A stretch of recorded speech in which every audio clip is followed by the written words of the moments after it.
kayong lahat mamuhay sa kanyang kaharian sa langit.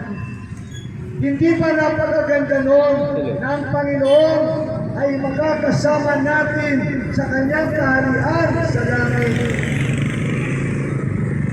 Ayaw ng Panginoon, meron isa sa atin mapahamak at mapunta sa hell. Sapagkat alam ng Panginoon, kawawa ang tao mapupunta sa hell.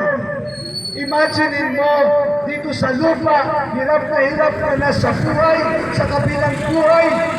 Mas lalo ka mahihirapan sa hell dahil lang sa katigasan ng ulo mo, dahil lang sa di mo pagpapakumbaba, dahil lang sa di mo pakikinig ng salita ng Diyos, dahil lang sa hindi mo pagtanggap kay Jesus bilang Panginoon at tagapagligtas mo.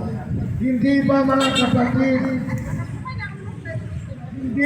kapatid, nakakaawa tayong mga sa lupa na hindi sasampalataya sa Panginoon.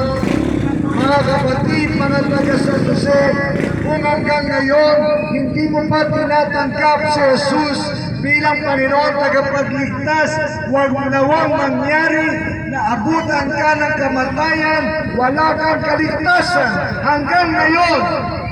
Sapagkat ang kaligtasan ay makukuha lamang natin sa pananampalataya natin sa Panginoon Jesucristo.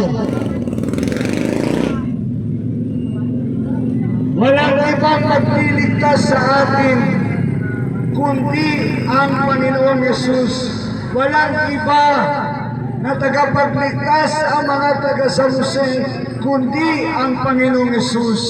Kapatid, kung meron ka pang ibang alam na tagapagligtas hanggang ngayon at hindi si Jesus Christ, kapatid, tanggalin mo yan. Masasayang ang oras mo, masasayang ang resources mo, wala ka pang kaligtasan. Sapagkat tanging si Jesus ang tagapagligtas. Wala nang iba.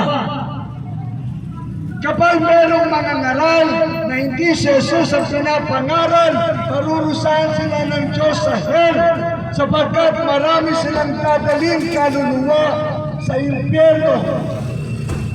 Sapagkat ang nais ng Panginoon, ang lahat ng mga taga-San Jose ay madala niya sa kanyang kaharian.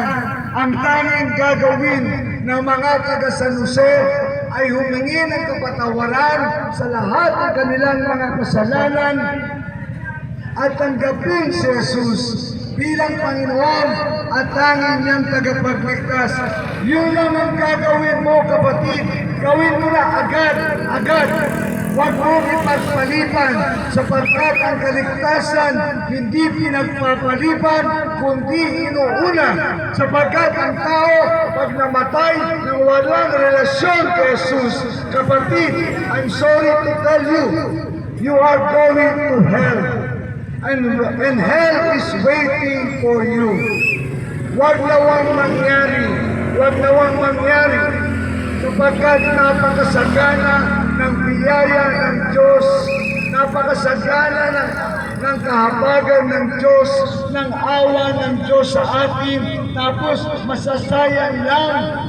Kapatid, si Satanas, ang Diablo, ayaw tayong palapitin kay Jesus, sapagkat kapag tayo ay lalapit kay Jesus, makakalaya tayo sa kamay ng Diablo. Amen. Hallelujah. At yan ang ayaw ng Diablo.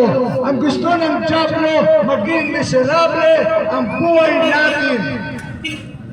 Sapagkat ang buhay na wala kay Jesus ay napaka-miserable. Mga taga-San Jose, mahal na mahal kayo ng Panginoon. Huwag niyong sasayangin ang pag-ibig ng Diyos sa atin. Huwag nating sasayangin ang kahabagan ng Diyos, ang biyaya ng Diyos na sagana sa atin.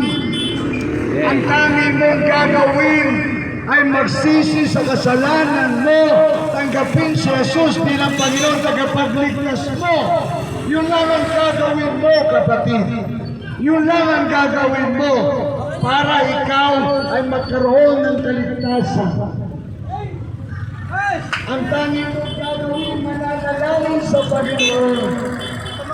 Hihingi ng tawad sa Panginoon.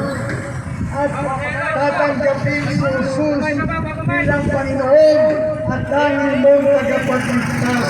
Kapatid, huwag mo silang palipan niya sa lugar kung ikaw ay namatay na wala pa rin relasyon kay Jesus. Huwag na huwag mangyari ang bagay na yun.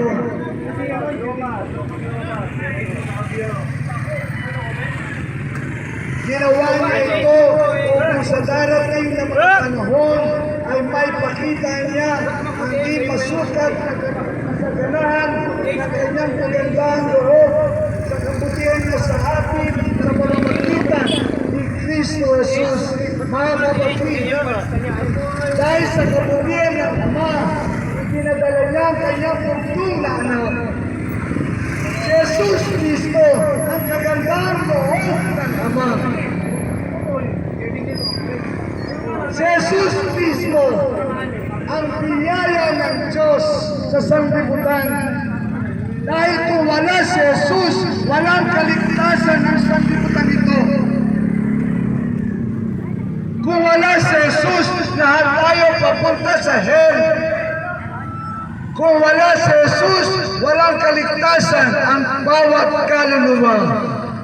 Kaya kapatid, huwag natin sayangin yung kagandang loob ng Diyos sa atin na ibinigay niya, isinakripisyo niya ang kanyang bugtong na anak para sa bawat isa sa atin upang lahat tayo ay iligtas ng Panginoong Yesus. Ang tanging mong gagawin, tumingin ka doon sa krus ni Kristo at sabihin mo sa Panginoon, Panginoong Yesus, patawarin mo ako na isang makasalanan. Lahat ng kasalanan ko, patawarin mo. Lahat ng kasalanan ko, patawarin mo. Walang kasalanan ko na hindi mo papatatawarin, Panginoon. At lahat ng mga kasalanan ko, hinihingi ko ng kapatawaran sa iyo. Kapag ginawa mo yun, kapatid, lahat ng kasalanan mo, patatawarin ng Diyos. Patatawarin ng Diyos sa isang pagpapakumbaba mo lamang. Mahirap ba magpakumbaba? Kapatid, ang sabi ng salita ng Diyos, ang nagmamataas ay kanyang ibinabagsak, ang nagpapakumbaba ay kanyang itinataas. Kaya kapatid, magpakumbaba lang tayo sa Panginoon. Humingi tayo ng kapatawaran sa Panginoon sa lahat ng ating mga kasalanan. Sapagkat tayo sa kagandang loob ng Diyos, kayo ay naligtas sa pamamagitan ng pananampalataya at ito'y kaloob ng Diyos at hindi mula sa inyong sarili. Only by the grace of God. Only by the grace of God kaya tayo lahat naligtas, mga kapatid. Walang kang ginawa para ikaw ay maligtas. Wala kang gagawin para ikaw ay maligtas. Lahat ginawa ni Kristo Jesus para sa ating kaligtasan. Imagine mo yun. Wala kang kontribusyon sa kaligtasan mo. Si Jesus ang lahat ng gumawa para maligtas ka. Lalapit ka lang sa Kanya. Magbubuksan mo lang ang puso mo sa Kanya. Magpapakumbaba ka lang sa Kanya. At sasabihin mo, Panginoong Jesus, sumasampalataya ako sa iyo.